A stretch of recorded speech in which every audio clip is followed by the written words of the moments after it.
may napasa na sila, although hindi perfect.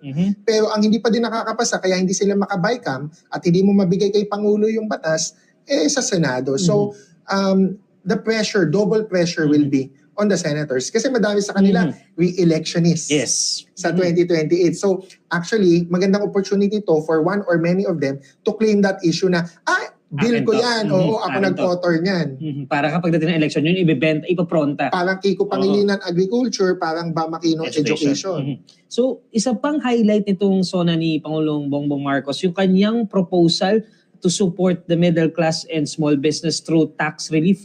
No, una, palawakin na exemption sa income tax, isasama ang mga kumikitas na hindi lalampas sa 350,000 kada taon, at karampatang pagbaba ng income tax sa iba pang manggagawa. Pangalawa, mga maliliit na negosyo ay hindi napapatawa ng minimum corporate income tax. Pangatlo, para mapanatag ang loob ng taong bayan, pagbigay ng amnesty para sa mga di nabayarang buwis tulad ng income tax, estate, at donor at VAT at multa sa mga nakaakibat ito. How realistic is this? Sounds good on paper, but how realistic is this? Especially, do you think na-consult na kaya ito sa Department of Finance before ito? Definitely. Definitely kasi siya nagsabi. Tsaka kahit hindi na-consult, it will move mountains. Gagalaw yung DOF. But very realistic kasi madaming tao, actually those in the know, no, dati nang may estate tax amnesty ine-extend from Duterte to PBBM time. So this will just be another extension if we're talking about estate tax. Ang ginawa lang ni Pangulo, in-expand niya to income and donors tax in terms of amnesty for penalties, no? So that's one issue. Very realistic yun. Yung sa income tax, yung exemption, very realistic din kasi si President Duterte, yung train law niya, tsaka yung iba naman niyang tax reform laws, did not come early in his administration 2016 to 2019. It came 2019 to 2021. So kayang-kaya yung ihabol. Basta priority measure yan. And of course, again, another pressure or burden for the senators. Kasi sa lower house, hindi ako nagdududa na mapapasa nila yan agad. It's the senators na magkaka-bottleneck. I like your observation about nagsimula on a patriotic tone, and ended in another patriotic tone. This is definitely another highlight of the speech of the president. His comments, he did not directly mention China, but it's the nation China, but very clear naman kung ano yung... It's quite obvious. Obvious kung ano yung pinapatunguhan nung kanyang sinasabi. Especially when he said the word racism. We are not greedy, we are not racist, we are not liars, we are respectful, and we are dignified. We are Filipinos and we do not yield. One question. Do you think, ano sa tingin ninyo yung dahilan bakit hindi na minention? Yung why he did not direct his message to China? Wouldn't there be more power in his statement had he directed it to China? Well, as you said, it's quite obvious even without naming, alam natin China. So that's actually called diplomacy. Diplomacy is being able to say things without being offensive. So he said the right thing, which is to appeal to us without offending China. Kasi pwede naman niyang sabihin. May deniability. Yes, plausible deniability. Hindi naman kayo sinasabi ko, general values, general principle ko yan . Kung natamaan kayo, problema niyo yun. But of course, he will not say that. No? Again, that's diplomacy in reality, which is to be able to say things without saying it. Commonly, no, pag pinahinggan mo yung speech sa talumpati ni Pangulong Marcos, even in the recent years, typically nasa dulo talaga itong West Philippine Sea, China, foreign relations issue, no? Bakit gano'n? Is it more on the patriotism side to end on that note? My guess is, it's easy to clap to. Nobody in their right mind, lalo na yung mga nanonood in reality sa House of Representatives, will not clap to it. They will clap to it. So, it's a good ending note. So, ano yan, magiging consistent yan kasi nga, it's a very popular issue that people can unite on. And he ran on unity. So, he wants to always end his speeches with something that people will applaud to. Nuclear energy, another highlight from his speech. Earth-shaking! Sabi ni Yusek Claire last week, may earth-shaking. So, nauna na yung kay former speaker. I think nuclear energy, among the other things we already discussed, is another earth-shaking announcement. But this one is, unlike yung mga pinag-usapan na natin, this one I think is more promise and futuristic rather than realistic. Ang sinabi lang naman ni Pangulo is we should be open to it and consider it. Gusto niya. Pero ang tanong, mangyayari ba? Syempre, madaming opposition because of environmental issues and of course, yung mga technical and feasibility studies. But it's a good idea in theory talaga. The devil is in the details. Kasi kung wala naman talagang mangyayaring masama, then let's go for it. Also very divisive. Yung kunwari, yung sa tax relief, everyone would agree on that. National patriotism, everyone, madaling ano. Pagdating doon sa systems laws, okay, madali. With the issue of nuclear, medyo, medyo 50-50, 60-40. sensitive. I would even say mas madami pang opposition so far. Parang sa tax silica, i-connect ko na kagad. Yes. Kasi ang nuclear energy at tax silica, there are always pros and cons eh. Kasi syempre may environmental issues yan. Especially tayo sa Pilipinas, unfortunately, have to be honest. Hindi magaling ang DNR natin in protecting the environment. Ang isa kong ang gusto sana na mabulatlat ng Pangulo na corruption ay sa DNR. Kasi ang daming napuputol na trees, ang daming nabibigay na permits na hindi naman dapat nabibigay. Mababantayan ba talaga yung environmental side nito? So that's the question sa nuclear energy tsaka sa tax silica. If only we look at the good things, no problem. Kaso nga implement tsaka corruption and regulatory issues in terms of checking kung meron bang compliance, dyan mahina ang Pilipinas. I agree with you, no? Parang I think this is more of a parang hope na lang ni Pangulo. I don't think it's possible within the next More futuristic two than years. realistic. Yeah. But if he does it, kung magawa niya, di ba?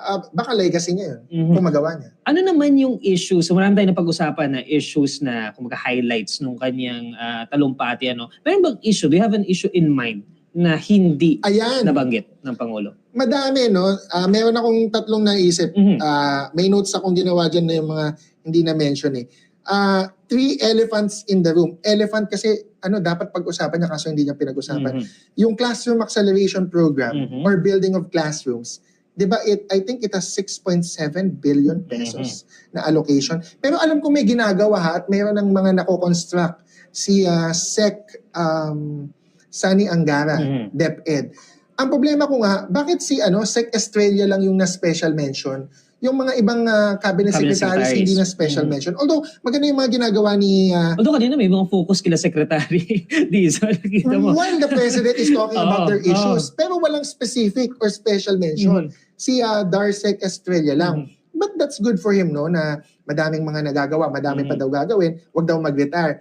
Pero itong sa Classroom Acceleration Program, kaya ako sinasabing elephant in the room kasi madami nang sinasabing DepEd programs pero hindi ito na-mention. And itatanong to, hahanapin to ni Senator Bam Aquino. So, I don't know why hindi yan nasabi. Baka dahil nga wala pang nako-construct masyado. Meron, onti lang, iilan pa lang. Ang isa ding elephant in the room, barangay and SK elections. Kasi na-mention yung BARM. Tuloy daw yung BARM.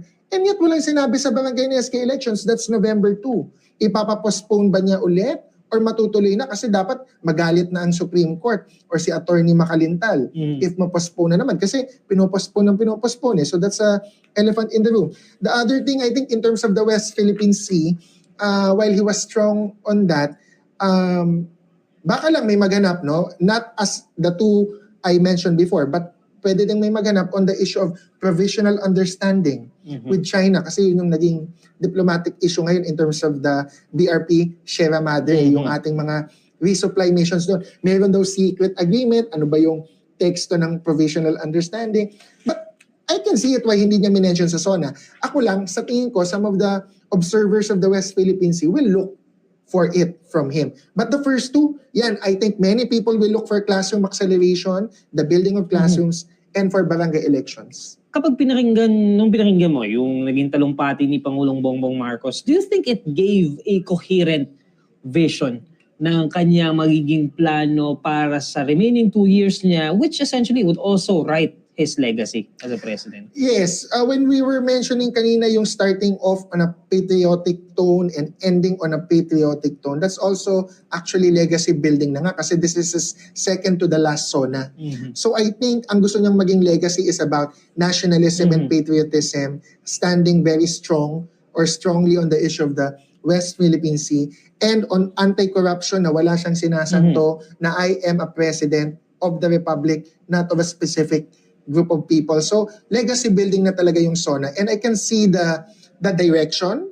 I'm just not sure if it will sell right now. Titingnan na muna natin yung social media sentiment later. Pero, in terms of addressing the issue of electricity, kuryente, yung mga mobility, transportation, yung nuclear energy which is forward-looking. I think he's hitting the right notes. So far, tingnan natin ang magiging sentiment ng karaniwang tao. Kung maramdaman nila, then he will build a legacy. How about comparing this to his previous SONAs? Do we see a shift in his priorities or do we see some consistency with his messaging? I think consistent kasi yung Pogo, he made it also a nationalistic issue, which is 2 years ago. And then of course, the flood control scam, which is a accountability/nationalistic issue. So yun na nga, nakikita ko he's trying to define his legacy by being seen as the patriotic or nationalistic president. Si Pinoy kasi, siya talaga yung anti-corruption And then si Duterte parang peace and order or anti-crime. Yun yung magiging single, if you look at one word or one phrase, yun yung magiging attachment sa bawat Pangulo So kay Pangulong Marcos, mahirapan ako masabi na anti-corruption siya kasi nga meron din siyang corruption issues or questions hounding him before and that issue is strongly tied to Pinoy. But what he can claim is yung nationalism and sovereignty issue if ever. When you look at the character of the president and how people remember him, sometimes you can see that in the way they did their SONAs. The president has already done 5 speeches ng SONA. Ano yung nagiging hulma, kumbaga, ni Pangulong Bongbong Marcos with regard to how people will remember his SONAs? Will he be, kasi last year, malinaw, Duterte was a strong man. May ganung, kumbaga, branding kanina nakausap ko si Professor Jean Franco, nabanggit niya na parang